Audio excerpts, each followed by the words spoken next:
Terima kasih Tuhan. Kami mengucap syukur atas kasih dan kebaikan-Mu dalam kehidupan kami Tuhan. Tunggu pagi hari ini Tuhan, kami boleh ada dan kami boleh saat teduh bersama Tuhan ini semua karena kasih dan anugerah Tuhan dalam kehidupan kami Tuhan. Saat ini Tuhan, kami rindu mendengarkan firman Tuhan. Kiranya Tuhan Engkau pakai hamba-Mu yang akan membawakan firman Tuhan. Kiranya firman yang dibagikan menjadi kekuatan buat setiap kami pada pagi hari ini. Ini doa kami Tuhan, kami terima firman Tuhan di dalam nama Tuhan Yesus. Kami berdoa, haleluya, amin. Saya serahkan kepada yang bertugas.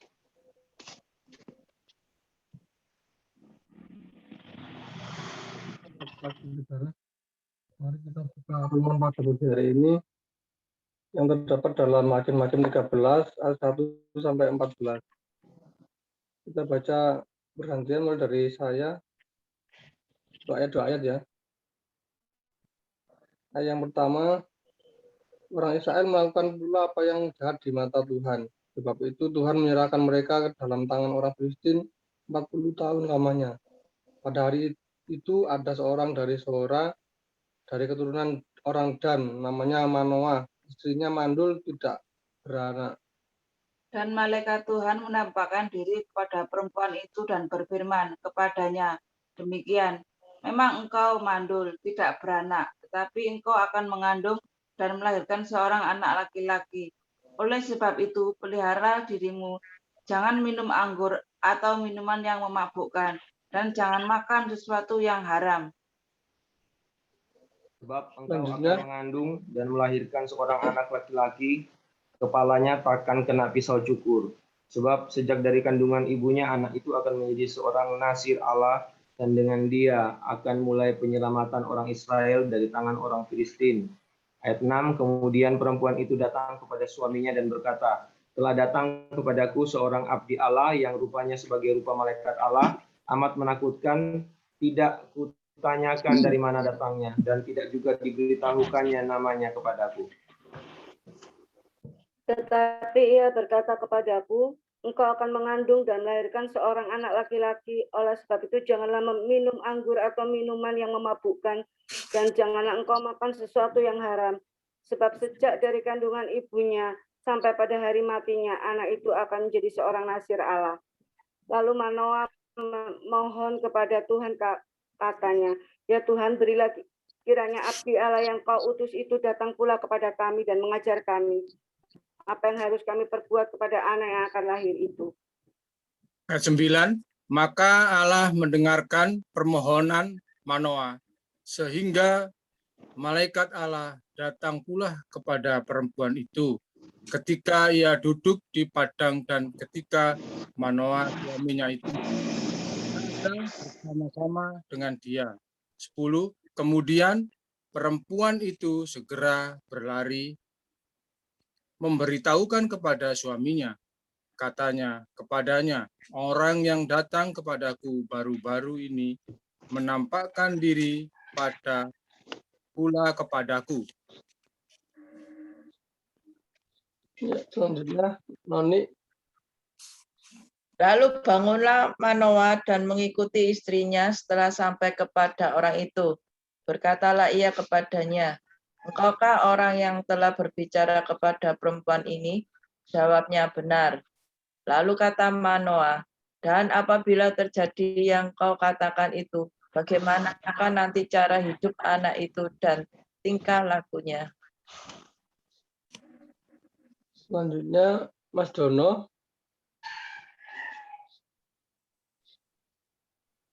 Pak Dono tidak ada. Saya lanjutkan ya. Ayat 13, jawab malaikat Tuhan itu kepada Manoah, perempuan itu harus memelihara diri terhadap semua yang kukatakan kepadanya. Ayat 14, janganlah ia makan sesuatu yang berasal dari pohon anggur atau minuman yang memabukkan tidak boleh diminumnya, dan sesuatu yang haram tidak boleh dimakannya. Ia harus berpegang pada segala yang kuperintahkan kepadanya. Amin. Amin. Tuhan. Tuhan, terima kasih. Di sini bangsa Israel telah memasuki Kanaan, namun masuklah juga pendatang lain ke situ, yaitu orang Filistin. Dalam waktu singkat, mereka menjadi ancaman bagi suku Israel. Akhirnya mereka pun menyerbu Israel dan memaksa agar orang Israel menyerahkan tanah mereka. Masa sengsara ini dipandang sebagai teguran Allah atas kejahatan Israel. Meski begitu, Allah tetap peduli kepada umatnya. Ia membangkitkan seorang hakim yang akan membebaskan mereka, yaitu Simson. Malaikat Allah datang pada seorang perempuan mandul dari suku Dan. Ia akan melahirkan seorang anak laki-laki yang akan menjadi Nasir Allah. Nasir berasal dari kata ditabiskan, artinya orang yang dikhususkan untuk membuktikan diri, membaktikan diri untuk pelayanan Allah. Oleh sebab itu, seorang Nasir diasuh dengan latihan rohani khusus tidak di dalam kandungan. Baik ibu maupun si anak pematang berpantang minum anggur atau minum yang memabukkan, berpantang memakan makanan yang diharamkan, dan harus melakukan semua perintah Allah. Semua instruksi ini harus dilakukan demi menjaga integritas dan kekudusan di hadapan Allah. Kisah kelahiran Simson membangkitkan harapan bagi Allah akan membebaskan umatnya dari penindasan. Sejak dalam kandungan, banyak pengorbanan yang dilakukan olehnya dan keluarganya dalam menolak kenikmatan dan menjaga laku hidup. Mari kita bersyukur atas saat banyak orang hidup untuk mengejar kesuksesan pribadi, masih ada orang-orang yang mempersembahkan hidup mereka bagi Allah demi kepentingan umatnya.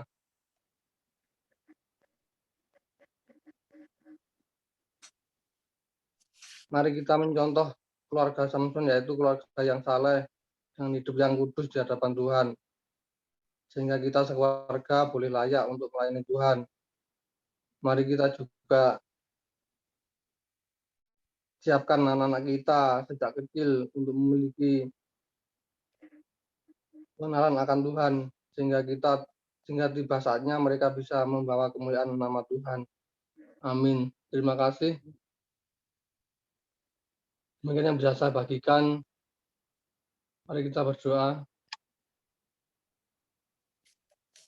Tuhan, terima kasih. Kami bersyukur untuk firman yang Kau berikan bagi kami. Kiranya Kau berkati kami, Tuhan, untuk kami selalu rindu menjadi keluarga yang kudus, keluarga yang saleh, keluarga yang berkenan di hadapan-Mu, sehingga dimanapun berada kami boleh memancarkan kemuliaan-Mu ya Bapa. Berikan kami hikmat-Mu di dalam kami kehidupan kami sehari-hari. Berikan kami kekuatan-Mu Tuhan, agar kami boleh berkenan di hadapan-Mu.